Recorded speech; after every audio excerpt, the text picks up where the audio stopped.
Et cette académie, donc, comme son nom l'indique, la thématique, c'est la royauté. La thématique, je le répète, c'est la royauté. Hier, j'ai posé les bases. Donc, la vidéo, finalement, il y avait eu un petit couac. Finalement, la vidéo, elle est en ligne, elle est sur le site. Donc, je vous recommande de retourner regarder cette vidéo ce soir, après ce message, que vous preniez le temps d'écouter et de vous immerger dans la parole. Parce que Dieu est un Dieu qui fonctionne avec les temps. Et je vous avais expliqué une fois que les prophètes, comment on appelle ça? Tu peux déterminer le temps à l'humeur. Tu peux déterminer le temps à qu'est-ce qui est dans le cœur de l'homme de Dieu actuellement. Ça peut t'aider à déterminer le temps. Et vous devez comprendre que si je me lève et que je vous dis, maintenant on fait l'académie royale, vous devez vous dire, ah, on doit régler nos montres en mode royauté. C'est quelque chose à clarifier, c'est quelque chose à poser, c'est quelque chose à, comment dire ça? Ça doit être clair dans vos têtes, ok? Donc là, si tu étais fatigué, tu étais en mode je boude, tu étais en mode moi ci, ah, moi je suis debout, moi je suis en train de parler. Moi je suis debout et la grâce de Dieu elle est sur moi pour parler. Donc il faut écouter et il faut se positionner. Surtout qu'en plus, Pessah arrive.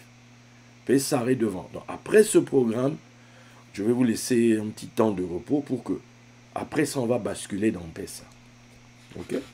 Donc, ça, c'est important d'intégrer. Donc, le premier texte qu'on va lire aujourd'hui, c'est Colossiens 1, verset 16. Colossiens 1, 16 dit, « Car en lui ont été créées toutes les choses qui sont dans les cieux et sur la terre, les visibles et les invisibles, les trônes, les dignités, les dominations, les autorités. Tout a été créé par lui et pour lui. » Les trônes, les dignités, les dominations et les autorités. Ça, c'est important pour que vous compreniez que la royauté ne naît pas de l'esprit d'un homme, ou bien de son désir, il est concupiscent, il a des convoitises, lui, c'est seulement, il veut dominer les gens, lui, il pense quoi, il pense que... Non. Non, mes amis. Celui qui établit la royauté, celui qui crée la royauté, c'est Dieu lui-même. C'est Dieu lui-même. Trône. Ça vient de tronos. Ok? Si Michaela est en ligne, si elle peut me mettre les mots en grec. Ok? Tel que c'est marqué dans Strong. Tronos. Ok? C'est le trône. Ça vient de trao, qui signifie s'asseoir. Ok? Qui signifie s'asseoir. Bon, c'est vrai que l'équivalent en hébreu, c'est qui c'est. Ok? Bon. Après, nous avons les...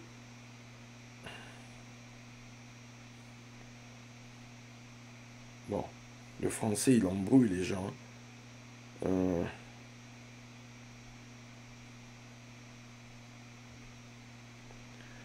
Après, on a, voilà, ce qu'on appelle les dignités. C'est les kuriotes. Kuriotes en grec. Est-ce que Michaela est là? Est-ce qu'elle peut faire ça ou pas? Parce que si elle ne peut pas le faire, moi je vais le faire. Kuriotes. Mais non, ici où vous voyez en français dignité là. Kuriotes, c'est-à-dire c'est les seigneurs. Merci Michaela. Ok? C'est-à-dire que c'est là-bas, normalement on devrait écrire, là où c'est marqué dignité, on devrait écrire les seigneurs. Il a fait des trônes, Il a fait les seigneurs. Ok? Là, le singulier, ça serait plutôt kurios. Tu vois? Donc, on a ici les seigneurs. On a donc fait, en plus de cela, là où ton français écrit domination, le grec dit arché, c'est-à-dire les têtes, les chefs. Tu vois? Donc, par exemple, quand on dit la monarchie, monarchie, c'est monos arché. Un seul boss, un seul chef. Ok? Jésus, par exemple, Éphésiens dit qu'il est la tête de l'Église. La tête. Le chef. Un corps humain n'a pas deux têtes. À part si ce sont des siamois. Bon, là, ça pose problème. Ça me parle de l'histoire qui passe dernièrement sur les réseaux. Un monsieur apparemment aurait épousé une des deux sœurs siamoises. Donc apparemment l'autre sœur, l'autre tête porte plainte. Donc bref, c'est une histoire à dormir debout. Mais ce sont les réalités de la vie. Bon, après on a les autorités. Ici, ce sont les exousia. Tu vois, on a les exousia. Donc, tous ces termes que je viens d'employer sont des termes de pouvoir. Ce sont des termes de pouvoir. Donc, la création est un univers de pouvoir. Donc, quand tu vas lire dans... Là, on n'est que dans l'intro. Hein. Tu vas lire dans Ésaïe. Ésaïe 66, verset 1. Là-bas, il est dit, « Ainsi parle l'Éternel, le ciel est mon trône, et la terre est mon marchepied. » Voilà. Celui que l'on sert. Vous avez expliqué une fois que la terre, la terre exaucera Israël, hein, voilà. Les cieux exauceront la terre, et puis l'Éternel exaucera les cieux. Vous vous souvenez, le cycle de l'exaucement. Voilà. Donc, Dieu n'est pas dans les cieux. Je vous l'ai déjà dit. Dieu, le créateur, il n'est pas dans les cieux. Puisque les cieux sont sa propre création. Les cieux sont sa création. Maintenant, il dit que, en fait, en créant les cieux et la terre, il a créé le trône et son marchepied. Est-ce que tu te rends compte de ça? Est-ce que tu te rends compte que tu vis, en fait, dans une salle du trône? Dans une salle, oui, dans une salle de trône. Et là, il y a un roi qui prend des décisions. C'est un domaine royal, en fait. Faut pas te tromper, non, je vis dans la République. Non, ça c'est ce que les hommes, oui, mais en réalité, mes amis, on vit dans un domaine royal.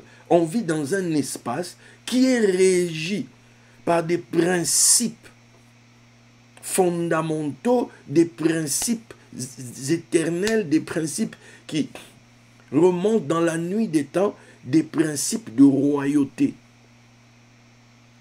Dieu a créé des trônes, mais et puis on ne dit pas il n'y en a pas qu'un. D'ailleurs, quand tu vas lire Apocalypse 4, où on dit à l'autre monte ici, il dit je vis dans les ciels. Il a vu quoi? Il a vu des trônes. Il en a vu combien? 24, plus un au milieu, 25. Tu vois? Donc, il y a des trônes. Et qui dit trône, il y a des gens qui y sont assis. Est-ce que vous voyez ça? Il y a des gens, ce sont des gars qui sont sur des trônes. Bon, maintenant aussi il y a, si toi tu es descendant d'une famille où il y a un trône, ça signifie que à certains moments,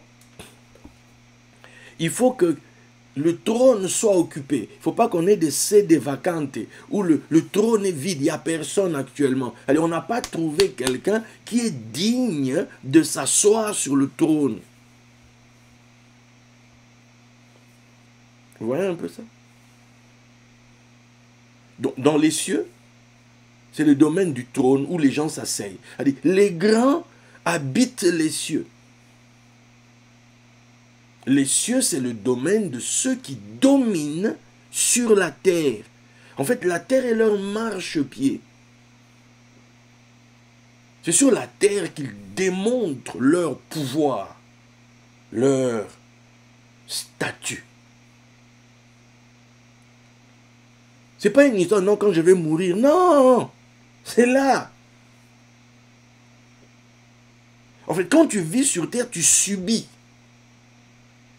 le statut des uns et des autres. Tu es confronté au statut des uns et des autres.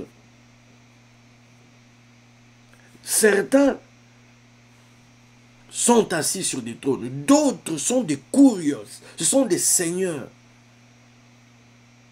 D'ailleurs, quand tu lis ta Bible, on dit que, tu me diras, non, nous, il y a un seul Seigneur. Attends. Allons dans Corinthiens.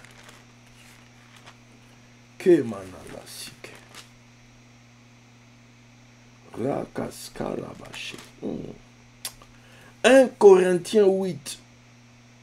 Là-bas on dit, à partir du verset 5, car s'il est des êtres qui sont appelés Dieu, suivez, hein, soit dans le ciel, soit sur la terre. Donc, il y a des dieux dans les cieux, et il y a des dieux sur la terre. Comme il existe plus réellement, c'est Paul, hein, comme il existe réellement, je recommande, comme il existe réellement plusieurs dieux et plusieurs seigneurs, alléluia, il y a plusieurs seigneurs, mes amis. Néanmoins, pour nous, il n'y a qu'un seul Dieu, le Père, pour qui nous sommes, et un seul Seigneur, Jésus-Christ, par qui sont toutes choses et par qui nous sommes. Ouais. Donc, le point de connexion, c'est celui-là. La formule, c'est celle-là. Donc, déjà, on sait où toi, tu fonctionnes comment. Non, c'est vrai, il y a plusieurs dieux. C'est vrai que chacun invoque ici, chacun invoque là-bas. On dit réellement, on ne dit pas que c'est faux. Hein. On dit réellement, ça existe. Dans les histoires des temps anciens, il y avait des dieux, des ceci. C'est pas faux, c'est vrai. On dit ici, c'est dans le Nouveau Testament. C'est dans le Nouveau Testament. Mais maintenant, au milieu de tout ça, toi, tu vas évoluer comment? Quelle est ton identité par rapport à tout ça? Les démons ont dit, on sait qui est Jésus. Paul aussi, on sait qui c'est. You, who are you? Tu es qui? Hosanani. Tu viens d'où? C'est qui tes parents? De quel droit tu es là? Tu fais quoi dans la vie? Tu es qui en fait? Mais ça a mal fini pour eux. Ça a très mal fini pour les gars. Hein, quand on lit la Bible. Ils se sont fait taper normalement. Hein? Donc, c'est important de comprendre ces choses. Il y a des chefs. Ils sont des têtes. Eux, quand ils arrivent, il leur faut un corps.